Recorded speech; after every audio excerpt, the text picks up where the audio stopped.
स्वस्थ भारत कार्यक्रम के आज के अंक में आप सभी दर्शकों का स्वागत है। नमस्कार, जोहार। स्वस्थ भारत कार्यक्रम में हम स्वास्थ्य से जुड़ी जानकारियों को आप तक पहुंचाते रहते हैं। समय समय पर अलग अलग तरह की बीमारियों के बारे में, उनके कारण, लक्षण और उनके इलाज के बारे में बतलाते रहते हैं। इसी जानकारी को आगे बढ़ाते हुए चलिए आज हम बात करते हैं चिकित्सा के सबसे आधुनिक तरीके के बारे में, सोनोग्राफी के बारे में, जिसके द्वारा अगर आज हम इलाज ना कराएं तो लगता है कि अधूरा ही रह गया है हमारा इलाज।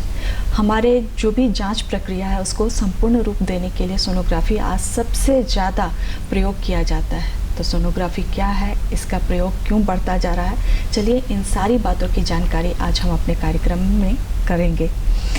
हमारा आज का विषय है सोनोग्राफी द्वारा शारीरिक देखभाल। इस संबंध में जानकारी देने के लिए हमने अपनी स्टूडियो में आमंत्रित किया है शहर की जानी मानी रेडियोलॉजिस्ट डॉक्टर संगीता झा को।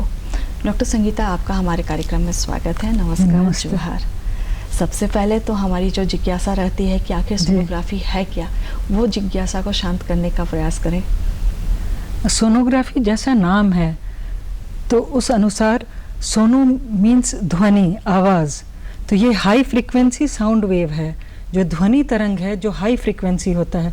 तो ये एक मशीन है सोनोग्राफी, ये स्टडी ऑफ साउंड। वो किस तरह से होता है, तो वो हाई फ्रीक्वेंसी साउंड जो कि 20,000 हर्ट्ज से ऊपर की जो ध्वनि होती है उसके थ्रू ये काम करता है।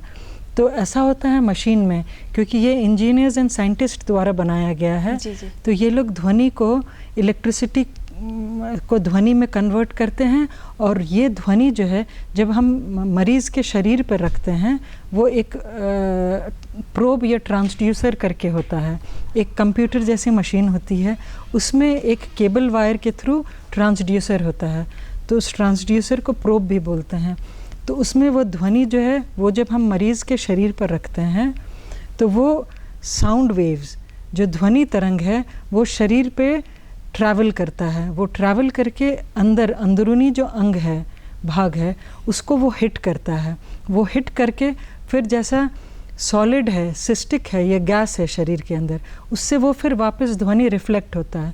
जब वो रिफ्लेक्ट होता है फिर वो इलेक्ट्रिसिटी में कन्वर्ट होकर के कंप्यूटर में एक इमेज के फॉर्म में आ जाता है। तो उस इमेज से हम इंटरप्रेट करते हैं कि ये क्या है, ये नॉर्मल है, एबनॉर्मल है, और किस तरह की क्या बीमारी है, या फिर किस तरह। तो वो डिटेल फिर स्टडी होता है। और आजकल तो मशीन्स आ गए हैं, पहले ब्लैक एंड वाइट हुआ करता था, अब आजकल कलर डॉपलर मशीन्स भी आ गए हैं। उससे और हमें फ़ायदा हो गया है कि उसमें जो ब्लड फ्लो होता है तो वो भी हम स्टडी कर लेते हैं कि किस तरह का है, किस दिशा में जा रही है, किस इंटेंसिटी के साथ फ्लो कर रही है, कहाँ पे रुकावट है, और ये सिंपल या फिर कैंसर वाला है, वो भी हमें डिटेक्ट करने में हेल्प करता है। जी जी। तो बहुत आधुनिक हो गई है, और इसीलिए चिकित्सा पद्धति जो है वो काफ़ी विकसित रूप में हमारे सामने आज है। जब भी सोनोग्राफी की बात की जाती है तो एक कन्फ्यूजन कहे तो वो अल्ट्रासाउंड करवाने गए थे, नहीं सोनोग्राफी करवाने गए थे। अच्छा। तो अगर इस बात को भी हम यहाँ पर क्लियर कर ले, साफ कर ले, तो बहुत अच्छा रहेगा। अल्ट्रासाउंड का ही अलग अलग नाम है, सोनोग्राफी, सोनोग्राम। तो ये सब अल्ट्रासाउंड का ही अलग अलग नाम है, जो कॉमनली हम लोग, और कभी अभी तो शॉर्ट में USG बोल देते हैं। जी। तो आप बहुत सारे डॉक्टर्स के प्रेस्क्रिप्शन में देखेंगे USG लिखा हुआ है। तो ultrasonography is USG, that is sonogram, that is sonography, एक ही नाम है। जी। स्वास्थ्य जांच में सोनोग्राफी कैसे काम करता है, कैसे मदद करता है? इसके इस्तेमाल का अगर हम करेंगे तो हमारे शरीर में हेड से लेकर के फुट तक, मीन्स सर से पैर तक, हर एक अंग का सोनोग्राफी अब संभव है, अभी जो मशीन्स आ गए हैं उससे। फिर अगर बात करें तो स्किन से लेके बोन, हड्डी सबसे अंदरूनी है, उस तक हम लोग स्टडी कर सकते हैं। हाँ, ये बात है कि हड्डी के अंदर का चीज़ नहीं देख सकते, लेकिन outer covering of the bone जो है वो हम स्टडी कर सकते हैं, उसमें अगर कुछ प्रॉब्लम आ गई है तो इसलिए सोनोग्राफी का इतना वाइड यूज़ है कि अगर हम हेड से शुरू करें तो जैसे हेड में, वो एडल्ट में नहीं हो सकता है क्योंकि बोन जो है वो स्कैल्प बोन ऑसिफाई कर जाता है, तो हम विजिबिलिटी नहीं रहती है। लेकिन बच्चे के केस में अगर 1 साल से कम का बच्चा है तो उसका ब्रेन हम स्टडी कर सकते हैं। जी। एक वो हो गया हेड का। फिर आँख का अल्ट्रासाउंड होता है, इसको बी स्कैन भी बोलते हैं। तो आँख के अंदर में क्या हो रहा है वो हम स्टडी कर सकते हैं। फिर चीक्स को स्टडी कर सकते हैं, स्किन से लेके मसल्स एंड सब चीज़। गले का कर सकते हैं, कान का कर सकते हैं, जितने भी ग्लैंड्स हैं सब का देख करके कर सकते हैं कि वो नॉर्मल है या फिर वहाँ पे कोई घाव है, ट्यूमर है, कुछ भी है। गले का कर सकते हैं। थायराइड बहुत इम्पॉर्टेंट है और बहुत कॉमन है, स्पेशली जैसे झारखंड की बात करें तो यहाँ थायराइड के बहुत सारे मरीज़ होते हैं क्योंकि ये थायराइड प्रोन एरिया है, तो उसका स्टडी अच्छे से होता है। उसके अलावा ब्लड प्रेशर वाले मरीज़ को ये हम लोग जो ब्लड वेसल्स ब्रेन में जाते हैं उसका स्टडी हम लोग करते हैं कैरोटिड डॉपलर के थ्रू, तो वो हो जाता है गले का। फिर गले से नीचे अगर हम छाती में आएँ तो लंग्स के लिए बहुत अच्छा नहीं है क्योंकि अल्ट्रासाउंड का लिमिटेशन है कि क्योंकि ये जैसे मैंने बोला था कि ये ध्वनि तरंग है, तो ध्वनि जो है वैक्यूम में ट्रैवल नहीं करता है। तो ये ट्रैवल करता है किस चीज़ में, तो उसको सॉलिड मीडियम चाहिए ट्रैवल करने के लिए। सॉलिड, लिक्विड एंड गैस इसमें करता है, सबसे अच्छा सॉलिड में करता है। इसलिए अगर कोई सॉलिड ऑर्गन है बहुत अच्छे से वहाँ की स्टडी होती है। लिक्विड अगर है तो उसमें भी ट्रैवल करता है तो उसकी भी स्टडी अच्छी होती है। गैस अगर है तो फिर वहाँ लिमिटेशन हो जाता है, एक लिमिट तक थोड़ा ही दिखता है, अदरवाइज विजिबिलिटी नहीं रहती है, तो वहाँ स्टडी मुश्किल हो जाता है। क्योंकि लंग्स, फेफड़ा जो है हमारा वो पूरा गैस से भरा हुआ ऑर्गन है, इसलिए लंग्स की स्टडी में वहाँ लिमिटेशन हो जाता है। लेकिन चेस्ट वॉल जो है, रिब केज, चेस्ट वॉल, उसको हम देख सकते हैं, उसमें पानी भरा है, कोई ट्यूमर है, ये चीज़ देख सकते हैं। ये हो गया। और हार्ट भी है, हार्ट का अल्ट्रासाउंड जो है उसको हम लोग इकोकार्डियोग्राफी बोलते हैं। उसका बहुत डिटेल स्टडी होता है जो कि कार्डियोलॉजिस्ट लोग करते हैं, तो इससे हमारा जितना भी हार्ट का प्रॉब्लम है वो सॉल्व हो जाता है थ्रू दिस इकोकार्डियोग्राफी। अब अगर हम छाती से नीचे पेट की तरफ आए तो ये मेजर एरिया है जहां हम अल्ट्रासाउंड से कवर करते हैं, क्योंकि वहाँ जितने भी ऑर्गन्स हैं, लिवर है, पैनक्रियाज है, स्प्लीन है, किडनी है, इवन इंटेस्टाइन, हम आंत भी बहुत अच्छे से देख सकते हैं, तो वो आंत को देखते हैं। फिर आ गया ये फीमेल्स के केस में, महिलाओं के केस में हम बच्चादानी, अंडाशय, ये बहुत डिटेल में देख सकते हैं। एंड पुरुषों के केस में प्रोस्टेट देख सकते हैं, क्योंकि पुरुषों में प्रोस्टेट कैंसर बहुत कॉमन है, तो इसलिए उसकी स्टडी हो जाती है। और महिलाओं में यूट्रस का कैंसर बहुत कॉमन है, वो भी बहुत अच्छे से डिटेक्ट हो जाता है। फिर अगर पेट का हो गया उसके बाद हम लिम्ब्स की तरफ आते हैं, ये हाथ पैर सबका हो जाता है, इवन जॉइंट्स का अल्ट्रासाउंड होता है।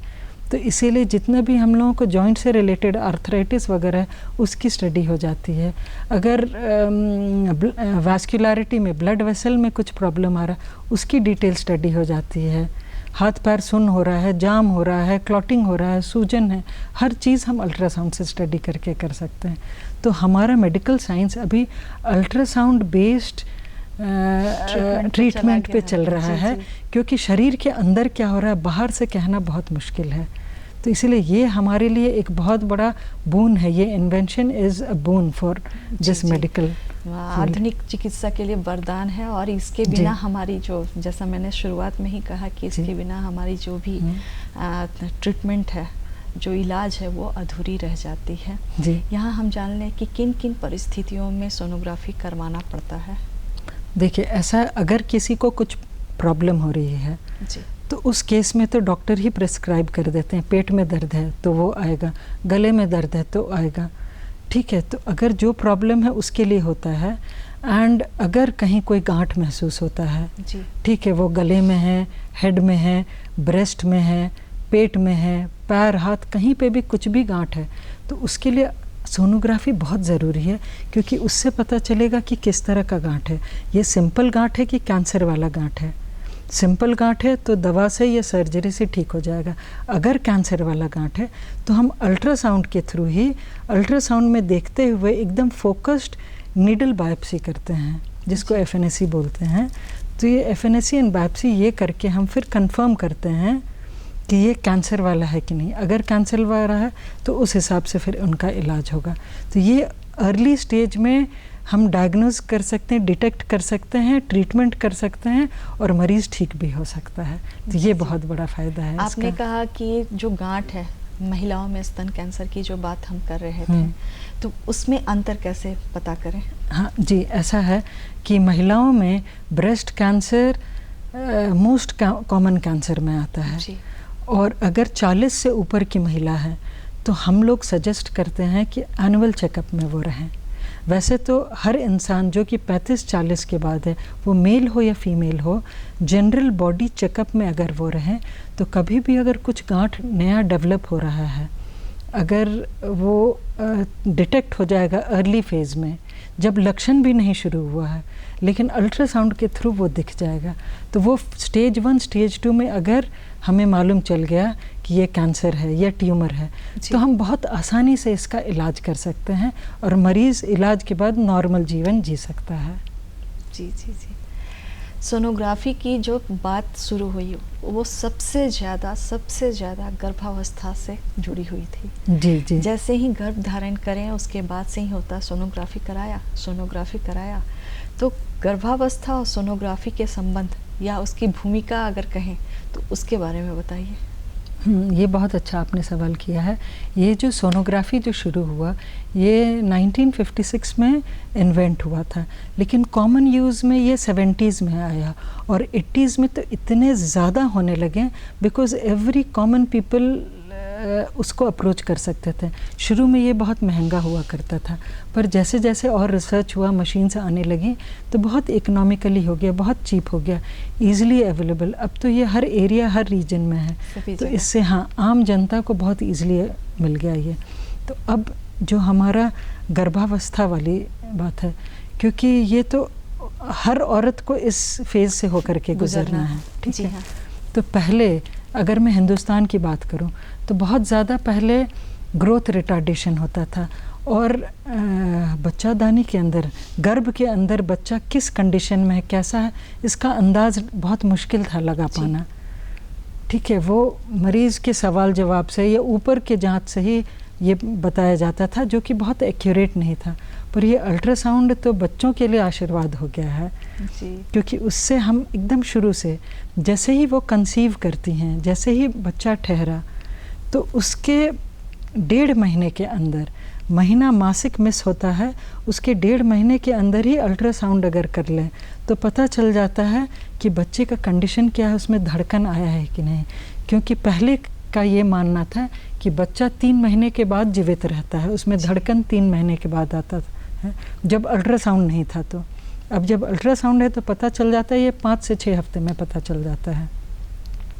तो उससे ये आसानी है, अगर 5-6 हफ्ते में पता चला कि ये जो भ्रूण है ये जीवित है, तो हम उस हिसाब से महिला का देखभाल शुरू कर देते हैं, दवाएं शुरू होती। अगर धड़कन नहीं आया तो फिर 2 हफ्ते बाद हम रिपीट करते हैं उसको कि धड़कन आया कि नहीं। अगर फिर 2 हफ्ते बाद धड़कन आया तो सब चीज़ ठीक चल रहा है, नहीं आया तो फिर समझ जाते हैं ये अबॉर्शन का केस है और कुछ गड़बड़ी है। और अगर सब चीज़ ठीक है तो पहला हम करते हैं 1.5 महीने में, क्योंकि ये जो पूरा 9 कंप्लीट वीक मतलब महीने का जो प्रेगनेंसी का ड्यूरेशन है, इसमें हम कितनी बार करते हैं, ये चीज़ भी बहुत सारे लोग पूछते हैं। जी हाँ, कि कितनी बार कराना चाहिए इसको। तो उसको कितनी बार, मिनिमम 4 बार कराना चाहिए, जैसे गवर्नमेंट ऑफ इंडिया का भी है कि मिनिमम 4 टाइम्स, ताकि बच्चे का जो ग्रोथ है उसको हम अच्छे से मॉनिटर कर पाएँ। अगर वो कमज़ोर बच्चा है तो हम उस हिसाब से शुरू में ही पता चल गया तो हम ध्यान दे करके उसका ध्यान दे सकते हैं, इलाज कर सकते हैं, एक्स्ट्रा न्यूट्रिशन और दवा दे सकते हैं उसको। तो पहला अल्ट्रासाउंड तो होना चाहिए 6 हफ्ते में जी। दूसरा होना चाहिए 12 से 13 हफ्ते में, जिसको हम लोग लेवल 1 स्कैन भी बोलते हैं, क्योंकि उस समय ये जो पहला 3 महीना है वो ऑर्गेनोजेनेसिस का महीना होता है, जिसमें कि हर एक ऑर्गन का नींव पड़ता है। जैसे मकान का नींव बहुत इम्पोर्टेंट है, इसी तरह बच्चे का नींव जो है वो पहला 3 महीने में होता है।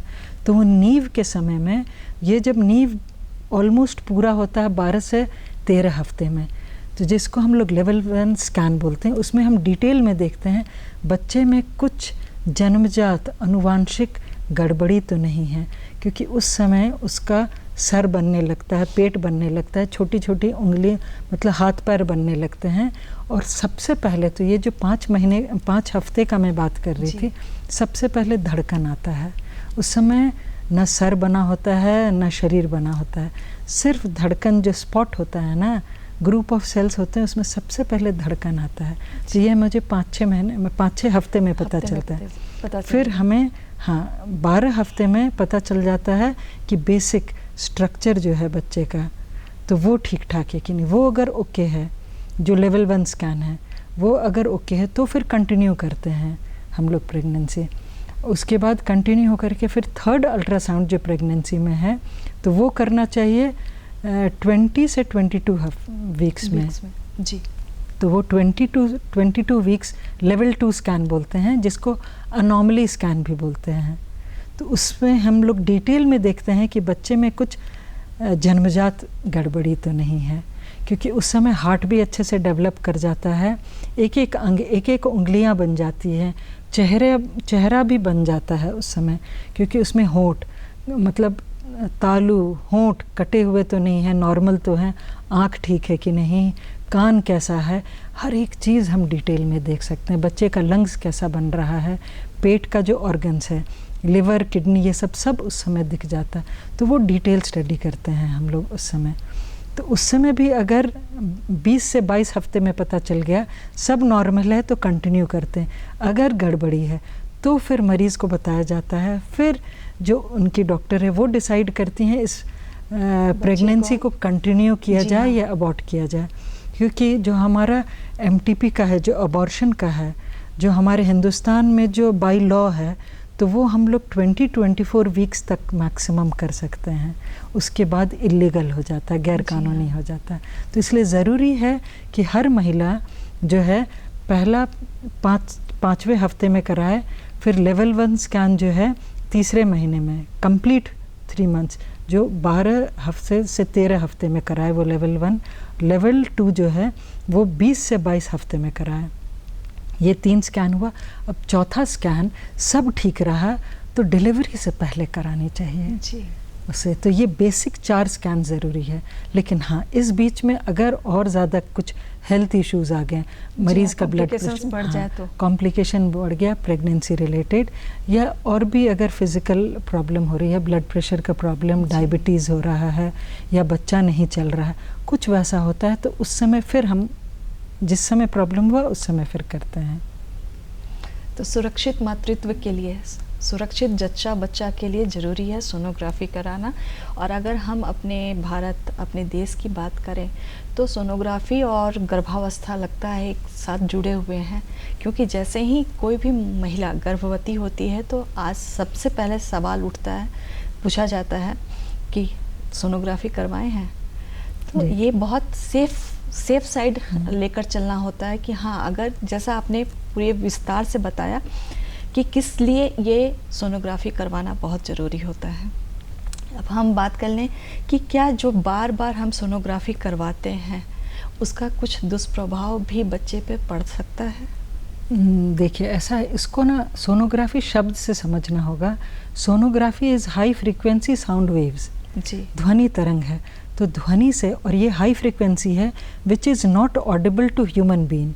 ये इंसान, ये इतना धीमा है कि वो इंसान, कोई भी इंसान सुन नहीं सकता है। तो इसीलिए इसका कोई अभी तक रिकॉर्डेड कोई साइड इफ़ेक्ट नहीं है इसका। हाँ, ये ध्वनि कुछ पशु है जो सुन सकते हैं, जैसे कुत्ता, बिल्ली, हाथी, ये, लेकिन इंसान नहीं सुन सकता है। और इसीलिए ये ना माँ के लिए, जच्चा बच्चा, किसी को ये साइड इफ़ेक्ट नहीं होता।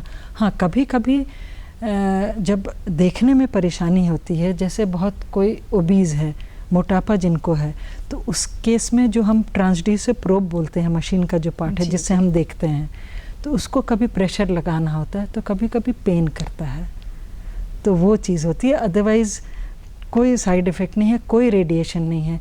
नहीं तो जनरली ये मानना है, लोग उसको एक्सरे से कंपेयर करते हैं। एक्सरे में रेडिएशन है, CT स्कैन में रेडिएशन है, इसलिए जब गर्भ रहता है तो ये दोनों कभी नहीं कराना चाहिए। अच्छा। नहीं तो बच्चे पे बुरा असर होता है। फिर MRI फिर भी सेफ़ है, क्योंकि वो मैग्नेट के थ्रू वो जांच होती है।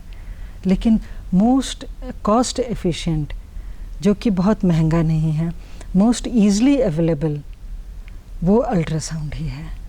अच्छा है कि गर्भ धारण करने के बाद महिला जो है वो अपनी संतुष्टि के लिए, अपने बच्चे की सुरक्षा के लिए ये जांच करवाती रहें और इसका कोई भी दुष्प्रभाव नहीं पड़ता है बच्चे पे। ये जानकर हमारी जो कई महिलाएं हैं वो अपने आप में बहुत खुश भी होंगी कि चलो बच्चा अंदर किस तरह से पल रहा है उसकी भी जानकारी मिलेगी और साथ ही बच्चे पे कोई दुष्प्रभाव भी नहीं पड़ रहा है। सोनोग्राफी से जो एक बहुत महत्वपूर्ण बात जुड़ी हुई है वो है सोनोग्राफी कराने से पहले की तैयारी। तो क्या क्या तैयारी करते हैं और कैसे ये पूरी प्रक्रिया होती है उसके बारे में हमें बताएं। जी, ऐसा है कि ये तैयारी किस अंग का कराना है उस पर डिपेंड करता है। अगर आपको सर का कराना है तो कोई तैयारी की ज़रूरत नहीं है।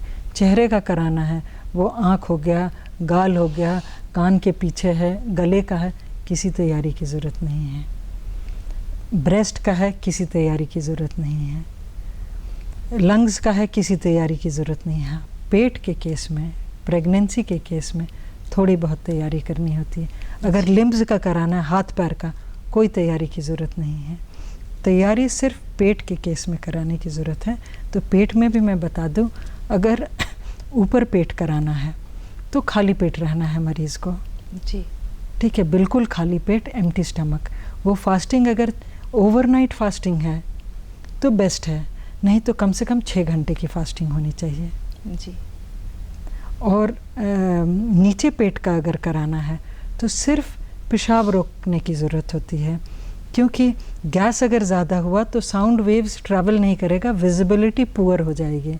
तो विजिबिलिटी अच्छा रहे, दिखे अच्छा, तस्वीर अच्छा आए, डायग्नोसिस हो पाए, हम कुछ मिस ना करें, इसके लिए ज़रूरी है कि पेट में पानी होना चाहिए। तो पेट में पानी कैसे आएगा? तो वो 2 तरीके से आता है। एक तो यूरिनरी ब्लैडर फुल होगा तो आता है, तो जितने भी बच्चादानी है, अंडाशय है, वो अच्छे से दिखाई देता है। और दूसरा है इंटेस्टाइन में पानी होना चाहिए, तो इसीलिए पानी खूब पिलाया जाता है। तो खूब का भी लिमिट है, 1 से 2 लीटर काफ़ी है। अच्छा, बच्चों के केस में बच्चे इतनी देर भूखे नहीं रह सकते हैं, ठीक है, तो बच्चों के केस में हम सजेस्ट करते हैं कि वो बिना तेल मसाले का कुछ खा सकता है। तो बेस्ट इज़ फ्रूट्स लेना, फल ले लेना। तो वो सेब, केला वगैरह कुछ ले ले जिसमें फ़ैट नहीं है, तो वो ठीक है। वो भी 2 घंटे पहले, जो भी जांच होना है उससे 2 घंटे पहले वो फल ले सकता है। हाँ, जैसे डायबिटिक पेशेंट है जो ज़्यादा देर भूखे नहीं रह सकते, उनको भी हम सजेस्ट करते हैं रूटीन दवा वो ले सकते हैं, फल ले सकते हैं। हाँ, अगर गॉल ब्लैडर की सर्जरी हो गई है तो खाली पेट की ज़रूरत नहीं है। जी जी, अभी आपने कहा कि पेट में जो है वो ज़्यादा पानी होना चाहिए, इसके लिए पानी पिलाया जाता है, 2 लीटर तक पानी पिलाया जाता है। और ज़्यादातर हम लोग देखते हैं कि जब हम लोग क्लिनिक पर गए और एक ही साथ बहुत सारी महिलाएं सेम केस के लिए आ गई हैं और सबको पानी पिला दिया जाए, तो हाँ, क्या कभी इस तरह की समस्या आती है? हाँ, अक्सर आती है जी। और इनफैक्ट एवरी डे, रोज़ का है ये। तो उसमें हम सजेस्ट करते हैं, जैसे क्यू में जो लगे हुए हैं, क्योंकि पेशाब करने में ब्लैडर हम एम्प्टी तब करवाते हैं तो पार्शली आधा बोलते हैं, आधा आप पेशाब कर लो, क्योंकि डिस्कम्फर्ट नहीं होना चाहिए। बेचैन हो जाती हैं जब ज़ोर से लगे, तो हाँ। वो मेल हो या फीमेल हो, तो आप आधा कर लें, ठीक है। आधा करके फिर वेट करें, क्योंकि पेशाब करने में तो 2 मिनट लगता है, पेशाब लगने में वो 40 मिनट लग जाता है, क्योंकि 1 गिलास अगर आपने पानी पिया तो पानी को पेशाब बनने में 40-45 मिनट लगेगा। इसीलिए हम लोग हमेशा सजेस्ट करते हैं कि तब आप आधा इवैक्यूएट करके फिर कंफर्टेबली आप बैठ जाइए। हाँ, वो ज़्यादा अच्छा तरीका है। नहीं तो सोनोग्राफी, जहाँ सोनोग्राफी के जो क्लिनिक्स होते हैं वहाँ पे हमेशा ऐसी समस्या देखने को मिलती है। इसकी सीमाएं क्या क्या है? हाँ, इसकी सीमाएं ऐसा है, क्योंकि साइड इफ़ेक्ट कुछ है नहीं, इसलिए कोई भी इंसान किसी भी उम्र में कर सकता है, करवा सकता है। या तो डॉक्टर्स के प्रेस्क्रिप्शन से कर सकता है, नहीं तो फिर खुद भी अगर कभी इमरजेंसी हुई, ज़्यादा पेट में तकलीफ़ हुई, डॉक्टर के पास जाए फिर आए, तो वो समय का बचत करने के लिए डायरेक्ट भी आ सकते हैं किसी भी रेडियोलॉजिस्ट सोनोग्राफी के पास।